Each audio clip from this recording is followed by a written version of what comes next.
What is up, everybody? I am here with two of my favorite young pitchers, both on the same staff, the Seattle Mariners.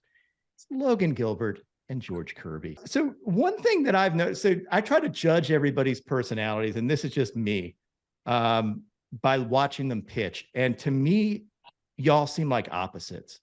Like watching George pitch, he's very low heartbeat, calm, breathes, almost like a surgeon out there who throws hard. And I compared him to like a hard throwing Greg Maddux. And Logan, you're a little bit on my psychopath side. Like you're like the Max Scherzer, I want to kill the batter side. Is that right? Is this like, am I wrong in my characterizations? What do you think, George? Yeah, that's Walter coming out, man. I think it's pretty accurate. That's how I see George too. And I don't know. I can be a little wild card every now and then. Definitely when I get out there, I'm a little different personality, I think, on the field. Does Walter ever come out off the field? Like, is it or is it like caged and you let him out? Or is this like I'm in line at Wendy's and I want a burger and it's not moving fast enough and Walter comes out and he starts screaming at people? I haven't seen that happen yet. It's mostly baseball at this point. Hopefully it stays that way. You never like blacked out and had Walter come out and then you just like the Incredible Hulk or something, right? Something like that. But yeah, mostly just baseball for now. So probably good that way. So we're all dealing with these new rules, and I'm kind of excited to watch them. And I don't know if y'all are excited about it or you don't care. It's just the game and you're going to play with whatever rules you got. But how should fans look at it? And are there any, well, number one, what do you guys think about it? And I'll start with George first. Yeah, I mean, I got a little taste of it in AA last year. I worked a little on the quicker side, I think, so it didn't really affect me a whole lot. I actually found that I started the count off with a strike more often than, I was starting with the ball. So I think the hitters might have a little harder time with it than we may have. And we'll also expect probably a little more running too, with those like disengagements. Was that a little humble brag about I generally start off with a strike and I just have a hard time throwing balls, like I'm Mr. Command? Yeah, I guess so. What about you, Logan? Yeah, pretty similar. I like to work pretty quick too, and I think it'll be weird just seeing there's a clock right there in your face and getting used to that. But I don't know if it'll be more advantage for the hitter or pitcher. I'm kind of interested to see how it shakes out. But like I hear from the guys in the minors, I think after a few weeks, you'll just kind of settle in and get used to it. And it's not really a big deal after that. Is there any strategy going on? Like, is there something like I'm going to hold it sometimes until the clock's at 1 and then freeze the hitter? Have you guys thought about that? Is that something that you guys are practicing? That's definitely come to my mind. I think that'll be something that the runners will be looking for, patterns, and you throw over or you throw the mound every 8 seconds, so I think they might look for that. So it'd probably be smart to change it up.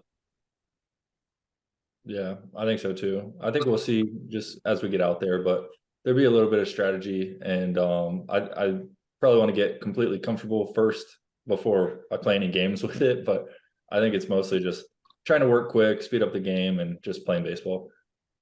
So we were talking about the staff, and I had mentioned, you guys have a phenomenal pitching staff. One of my guys, Matt Brash, obviously filthy. And then like Munoz, like what's it like watching that dude throw? Yeah, it seems effortless. I don't know how he feels about it, but he's fun to watch. That slider he's got just tunnels so well with that 103 he brings out. He's fun to watch. He throws strikes. He fills up the zone. Yeah, he's fun. Yeah, he's just one of those guys. Like you got a bunch of guys that are kind of must watch, including y'all. One of the things, so George, talking about command, and we touched on it a tiny bit, like your command is off the charts good. And it's kind of always been that good. At least I know it was in college and coming up.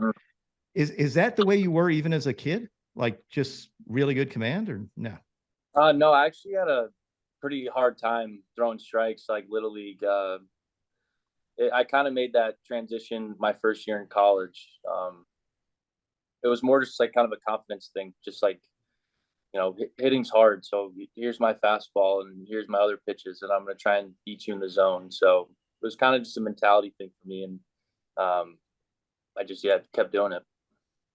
I mean, it's not like Logan's command's bad either. You did pretty damn. Yeah. If you're comparing to George, it's hard to beat him.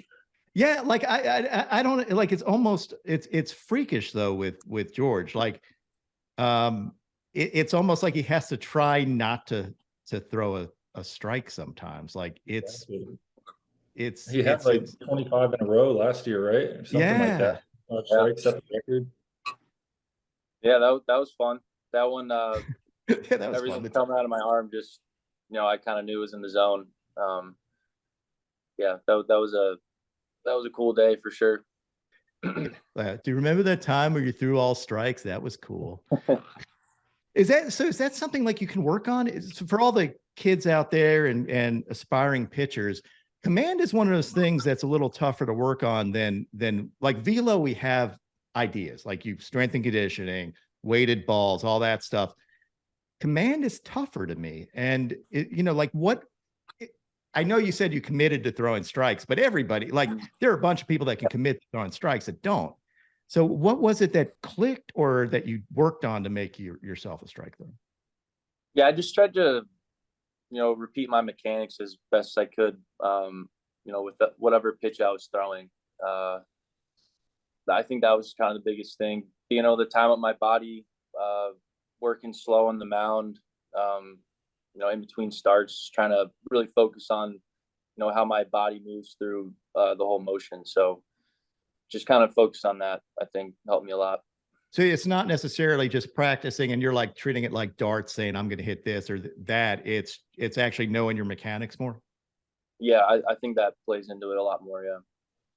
And what about you, Logan? Because again, your command is pretty solid as well. For both, so to me, young pitchers have a hard time. Usually, that's the last thing to come. You may throw hard, but you don't have command. And I think you guys are kind of both exceptions. You don't walk a ton of folks. So, like, what were you always able to find the zone, or is that something that has come about later on?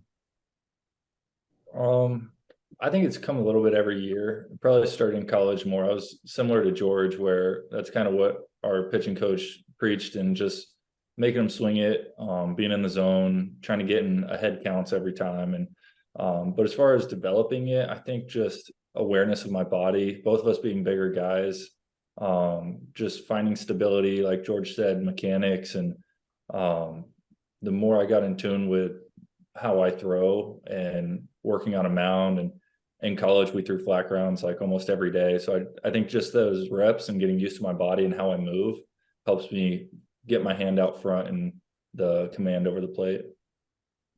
So you're a Stetson guy, and you've probably been asked this before, but obviously there's a bunch of really good Stetson guys, and they tend to have pretty good, there's a bunch of good command guys. Like even DeGrom, who throws heat, he doesn't walk anybody either. Like was like one walk a game or something like that, throwing a, 100, like, is that somebody, I mean, if you had the ability to pick his brain while you were at Stetson, did he come on down after that? Have you talked to him? I talked to him a couple of times up there, not a ton, but I think he still lives in the area and trains up there. So I've gotten asked a couple questions here and there, but also just I got to see a couple bullpens, I think last year maybe, before we went to spring training, and just like, watch how he goes about it, and trying to be able to pick things there from watching. What was the big thing you picked up from him? Because obviously it's the glove side thing is insane. Like he does like one thing and does it perfectly. So, and no one can beat him. Yeah, that's what I was going to say. Watching it, most of the pen seems to be there, or even a little bit off the plate, just to really enforce getting out there. And I mean, you see it all the time in the games with the fastball and slider, basically glove side low and never misses. It's insane what he does. Yeah, I literally, another guy that I sit there and I'm in awe of, because we always talk about these trade-offs of velocity and command, and you guys as well have really good velocity, and the command doesn't suffer. And he's the perfect picture of that, because he probably has fewer walks per nine than like a Greg Maddux type, and throws insane, you know, one of the hardest throwers in the league. And I don't even know that people give him enough credit for that. Yeah, it's kind of, I think people are just starting to realize a little bit more, especially the glove side thing, that he's basically, you know, the best in the game at it. But I think the stigma is just naturally hard throwing guys aren't as accurate. But like you said, that's the perfect picture of having both. So growing up, who were you guys like? Did you have any idols? Like, number one, did you always want to be a pitcher? Number two, what baseball guys did you kind of model your game after? And I'll start with George first. Yeah, I grew up, early 2000s, late 2000s, watching the Yankees. So, that whole ball club I grew up watching. But Verlander was one who I really idolized. I didn't try and copy him or anything, but he was someone, if he was pitching, I always wanted to tune in for that. So it wasn't a Greg Maddux thing. Like, have you gone back there again? Like me, I looking at you with that. You have that nice little front hip two-seamer type thing going, and your command is insane. You have a great pace about the way you throw, and that's my comp, is like a hard throwing Maddux, but it's Verlander's a pretty good guy to look up to too. Yeah, I just liked his. He's a workhorse. He just gets better as he keeps going through the game, he just gets better. So he's just really fun to watch. What about you, Logan? Yeah, growing up, I thought I was going to be a hitter, so I didn't look at pitchers as much. And then obviously that didn't work out. So, but I remember being in high school, watching Scherzer a lot. That was somebody I really paid attention to. And then also Verlander was somebody, ever since I started pitching, was somebody I was really interested in, and obviously does a lot of things right. So I got the Scherzer thing right, at least. I mean, that would be my comp. Like I bucketize people, and that was that's where I kind of see you right now, as one of those type of guys. Just you want to there are times where I think you want to just grab the hitter's head and eat it. Yeah, he's probably a little more intense. I think I'm a little bit more inside myself, and he's the end of the spectrum, and that's that's his thing. He does it really well. But internally, I guess I have a little bit of that. Yeah. And what's up? You have this K-strut thing, and I've focused on that a few times, but it's almost like you're dismissing the hitter with a bat. I don't know if that's on purpose or not, or if it's me reading it into you, but have you noticed that? I have, yeah. So at the beginning of last year, I don't even think I did it. And then it started somewhere in the middle of the season. Just the more I was on top of the ball at release, it was kind of my recoil just went back that way. And definitely not sending any message to the hitter on a strikeout. But I don't know, it might come off that way. I like it. I wish you to me, it's yeah, get away. Go. Just go. Cole does that too. Yeah, I've seen Kikuchi used to do it a little bit too. Being with us, I saw him. Yeah, he did a little, it was almost like a wave he would do. His was more friendly though. Yeah, he's polite. Yeah. Well, let's touch on some pitch grips. And I know George doesn't have a baseball. He did not understand the assignment. No, I could have reminded you too, like I saw. But we're gonna have Logan. Logan might be able to help out a little bit. I think he knows some of my grips. Yeah, he's gonna do the George You got to imitate him though while you're doing it. You have to. I wish I could throw it. I can grip his two seam, but I wish I could throw it like him. and I also know, by the way, that you both are working. I think working on new changeups. I've seen Logan's on video, and it looks freaking sick. So let's go through it, and let's go through all the grips, and then touch on some of the changes that you guys are making. And we'll start with Logan, since he has a baseball, and then we're gonna have George critique Logan's knowledge of George's grips. All right, you can see if I get it right. Yeah, for me, the fastball is pretty standard, just four-seam fastball like that. Kind of the backwards C. And you're not tucking your thumb. No, it's pretty standard. Yeah, just like that. Scherzer So always talks about tucking his thumb so he feels like the ball's ripping off his hand, but I think it depends on how your thumb's actually shaped. I've heard some people say or seen them do that too. I tried it like very briefly. It just didn't work for me. So that's just the most natural and comfortable, which I think is important for the fastball. Yeah. Is there anything else that Um, you're thinking when you're throwing it, or just throw the crap out of it? Basically just throw it as fast as I can. I used to try to shape it more to get ride and vert, and it kind of took away from it, I think.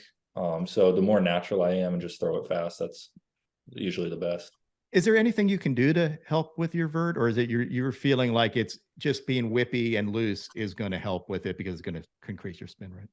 For me, I think it's that way. I've heard a couple things you can try, maybe putting your fingers together or where your thumb is, like you were talking about the positioning. But I think if you get a little too fake with it, it doesn't work as well. So you're usually at the mercy of your slot for a lot of your pitches. And if you're going to ride the ball, you're probably more over the top. And what's your best ball? Like, what's the fastest you've ever thrown a fastball not running? Last year, I think I hit 99.6, maybe something like that. Is there a goal to hit 100? Like, is that going to be like a? Oh, for sure. Yeah. Okay. When I let it go, I take a peek back there to try to see if I did it. But one time the board flashed 100, but they rounded up, so it doesn't quite count. Yeah, it's got to be a legit 100 to be able to do it. Yeah, I mean, I'll give you credit though. Like as a pitcher guy, I mean, if I see it, I'm gonna probably give you it. I don't know. Like I try to build y'all up. Like I round up. That's what I do. I'm all about rounding up too, so I say 100. I'll take it. All right, next pitch. Yeah, next curveball. Just spike curve right here, bottom of the horseshoe. Pretty standard. I tuck it all the way, so there's not really any gap around here. And I used to tuck it all the way, but I feel like it's more natural just having the fingertip right there. A little better command that way. And you're not digging your nail in or anything like that? No, just not too particular, pretty much on the lace wherever it goes. I'm trying to just keep the side of my palm facing the catcher at release. When it gets bad, I might start that way and then come out of it and get behind the ball. I don't quite get the top spin. Do you watch it on Edgertronic and like you're saying that was a really good one, or is it just more of a feel thing for you? At this point, more feel. I do see edge video, and I do a lot of that in the off season just to check if my feel is lined up with what actually happened. But at this point, I can usually tell where it's at. Yeah, and can you shape it? Yeah, somewhat. I was last year a little more horizontal than I have ever been, where it's usually more vertical. So if I need to, I can, but to keep my consistency the same and arm slot the same, I try not to mess around with it too much just in case I drop down or something like that. And when did you move to a spike? Is that something you were taught young, or is that something that you developed later? That was my sophomore year at Stetson. My pitching coach, Dave Thurneau, that's what he threw. He showed me that grip and basically just stayed with that ever since. Because it's generally the one I teach too. Just because I think it's easier to get a feel of, and there's more room. Like you can teach it to a young kid and they can get it fairly quickly, at least get some idea of it to me. Yeah, I think too, the spike, having the finger there locks out the wrist for me easier, and just trying to keep it like that the whole way instead of you get a little too wristy. Now it's a timing thing. And when I spike it and I keep it firm here, again, you just rip it, throw it as hard as you can. Makes sense. Next, the slider. I've been playing around with this for a while. I've kind of went to the gyro slider the last couple years, and I think it works better with my profile. And so right now I'm also spiking this, and I'm just on the top of the horseshoe with this one. And I move my thumb up the side of the ball a little bit. I feel like that helps me get the depth. Mm-hmm. And I landed on this off season, and the great thing, I don't have to try to do anything at all. I just throw it as hard as I can, and it just moves down. So we're expecting a new slide. What's the difference in shape with it? So last year at the beginning of the year, I was hovering at like maybe 6 vert, 7, sometimes when it's not great. And then at the end of the year in like September, I started working on getting more vert. Like I talked about watching Cease, who does it really well. So I was at the bottom of the horseshoe like this. I moved my thumb up, which I found helped with the depth, but it still wasn't consistently there. But I knew that was what I was going for. And I could get it down to 2 vert, 0 vert, but not consistently. So this offseason was like, I wanted to find a way to throw it every time. And right now, at least the last few bullpens have been really good, just throwing this one and pretty much 0, -1 every time. And then, all right, yeah, so the changeup, well, I'm throwing like a split now is what I worked on in the offseason. Last year, I was trying to throw just a circle change and wasn't really working, which is usually harder for, I think, over the top guys. So I went to the split. I went to Driveline for a couple days after season. They showed me the grip. And so I was just working on this basically all off season. It's kind of like, I know you just had, I think his name is Senga. Yeah. Yep. You're throwing a ghost fork. So it's a little bit similar to that. Uh-huh. It's kind of just split around the one seam there.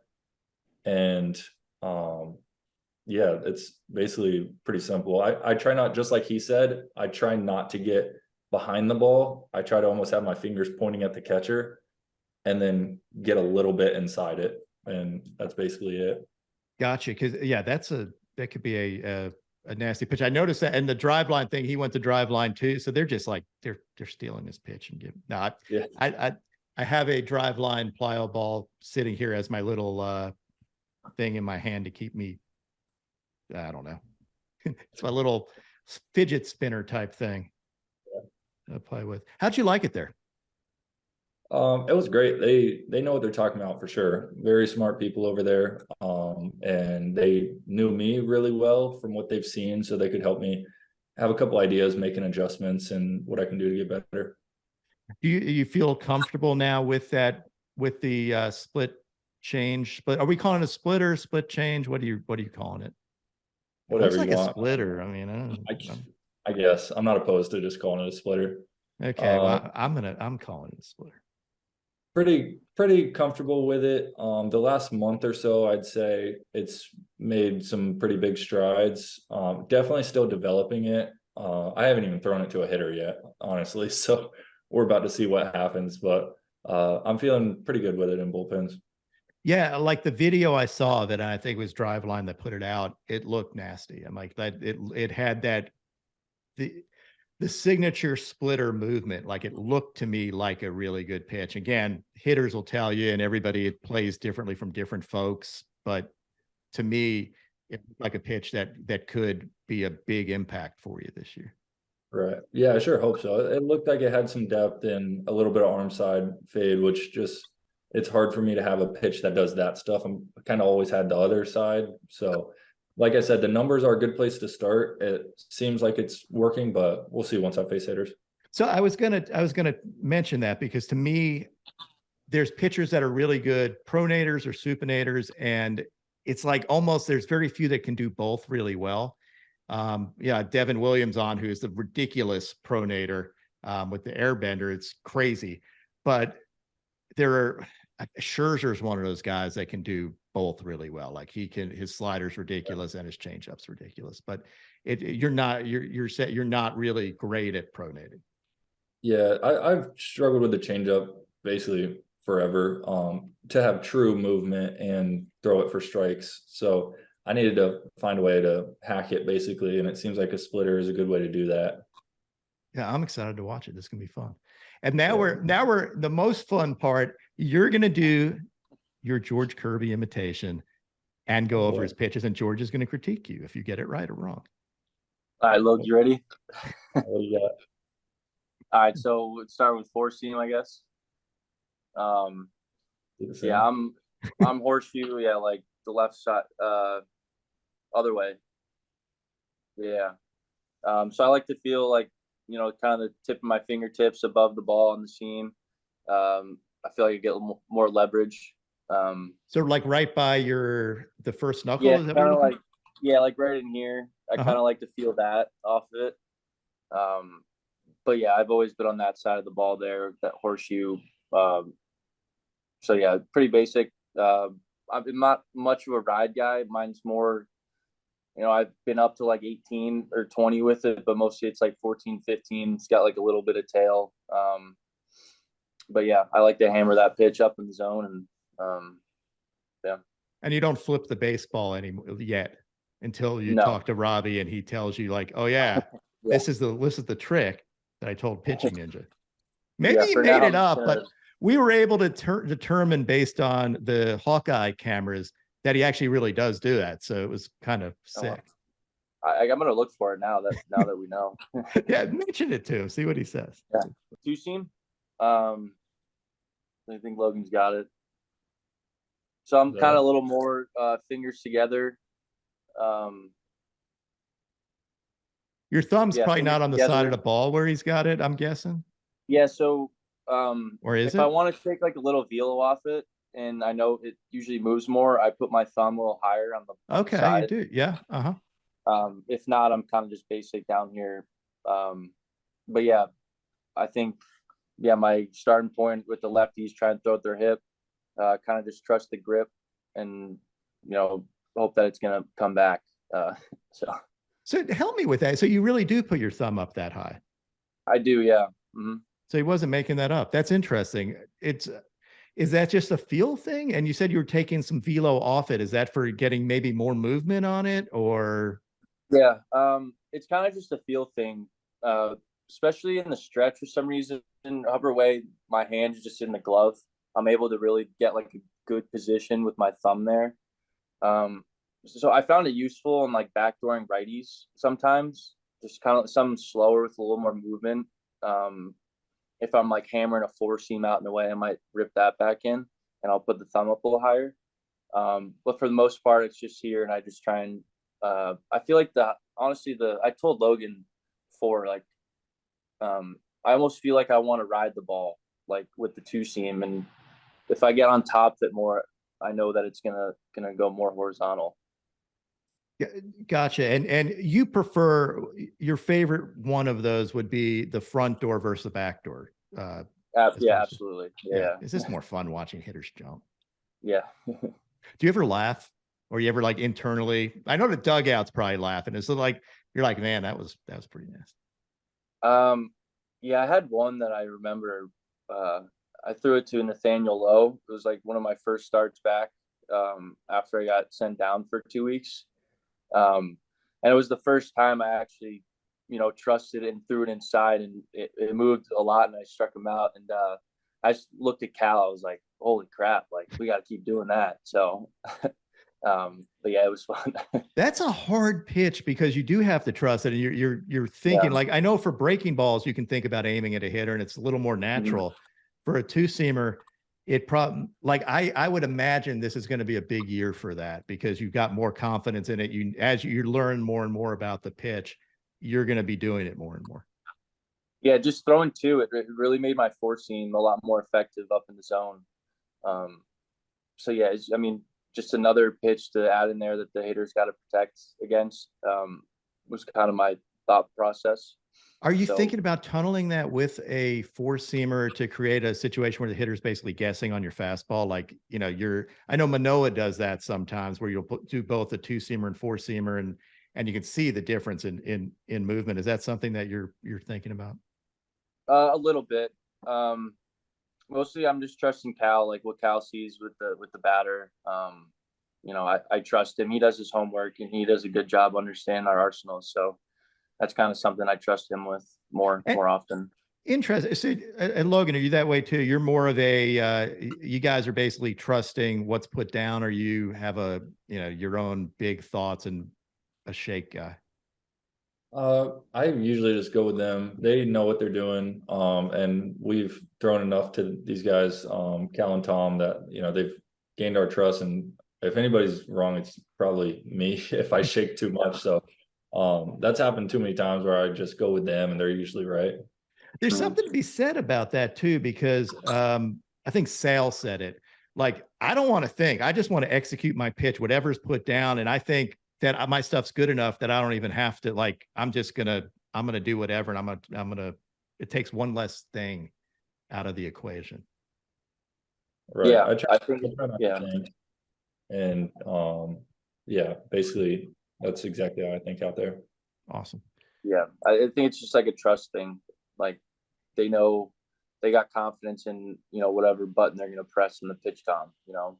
So, and they have that same, they hope that we have that same thought too. So I think that's what they both do a good job at with us. PitchCom fan, by the way. Yes. I love it. Yeah. I love it. Speeds it up. It's quick. I like it. And hopefully not stealing signs. So I love the fact that both of you guys are focused on being quick too. Like you want to get at hitters and go to the next pitch, which is enjoyable. You know, it's what we're going to be seeing a lot this year. So you're not going to have a lot of adjustments. And I think fans appreciate it, as your teammates appreciate it too. yeah, for sure. Yeah. Quick innings are nice. Yeah. All right. Next, we're going to go with what we got. We go curveball. So mine's pretty similar to Logan's. I've been spiking. I've never changed my curveball grip once since Little League. I kind of go more in between the seam. I put a decent amount of pressure with this, and I hook my middle finger around that seam. And like we talked about a little before, I try and focus. I like to look at extension whenever I'm on TrackMan bullpens. That way I know I'm like tunneling it well with my fastball. And I just have like a good wrist angle and arm slot. But yeah. And let's see that again, Logan Kirby. Yeah. Perfect. Thumb in the same place too? Yeah, I kind of have it on the seam. That way it's kind of like a cue of mine. Just so I could like feel it off the seam. Cool. Yeah. And then slider. Slider's been kind of a tough one for me over the years. I went a bullet to sweeper, you know, back to bullet, then a sweeper again. I just found that a little more movement worked out a little bit better for me this year. A little more weaker contact, something that was a tad slower. I heard from one hitter's like, yeah, everything's just coming out hard. Like you just need something a little bit slower. So I kind of went to more movement there, but oh, Logan, let me see the ball quick. Can you move your hand over just a bit? The other way? Yeah, so I'm like there. I'm pretty much like that. And my thought's almost like throwing it like my curveball. And that way I can get on the side of the baseball and have it spin like that. That one I really got to focus on, you know, timing up my body and hand. There are times where I feel like I'm throwing it from my back pocket because my body's leaking too much forward. So that one's I got to really be on my game for that one to be sharp, to be honest. Just timing and everything. So that's a work in progress, but I do like the feel of it. But yeah, like I said, just got to keep working at that one. And you've settled on more of the sweeper than the pure gyro. Yeah, I like the movement a little more. Like I said, I just found it worked a little bit better. I was able to generate a little more swings and misses with it. And was that a 4-seam slider or a 2-seam slider? That was 4-seam. Yeah. Because a lot of people go to the 2-seam slider to get even more, like you get that seam shifted wake stuff when you're doing a 2-seam. Yeah, I've tried everything. I used to throw it like Syndergaard kind of across the Logan, do you know that one I'm talking about? Kind of over the horseshoes here. It's like crossed like that. That was more like a gyro slider, something I threw like 88, 90. I had a great feel for it. When I got to the big leagues, it kind of just blended in with, you know, my heater. So that's why I kind of went with more movement. Gotcha. And then changeup, I've always done a traditional 4-seam changeup. But yeah, what Logan told him there, I'm doing like the Gosman grip now. Oh, nice. My thought behind it was something a little more vertical movement to generate more swings and misses, some weaker contact, and something that could kind of blend in with my heater instead of trying to create that horizontal movement with my wrist. And this is something you just worked on in the off season to. Yeah, I started working on it in New York when I was home. Recently, I do a really good job on flat ground with it. It still needs a little work on the mound, just timing up my body and arm. But I've been seeing some good results with it, so that should be an exciting pitch. One last question, and then I'll let you all run. Mental game, huge deal. You guys both seem to go about it differently. Do you have any cues or routines? I'm going to let my dog out. Hold on just a second. So the mental game, like, what do you like? Did the dog, is the dog barking throw you off? What do you do to reset? How does that work for you? Yeah. You go, Joe. All right. We have a guy, Adam Bernero, our mental skills coach. He's been a super helpful resource for me. So I focus on breathing.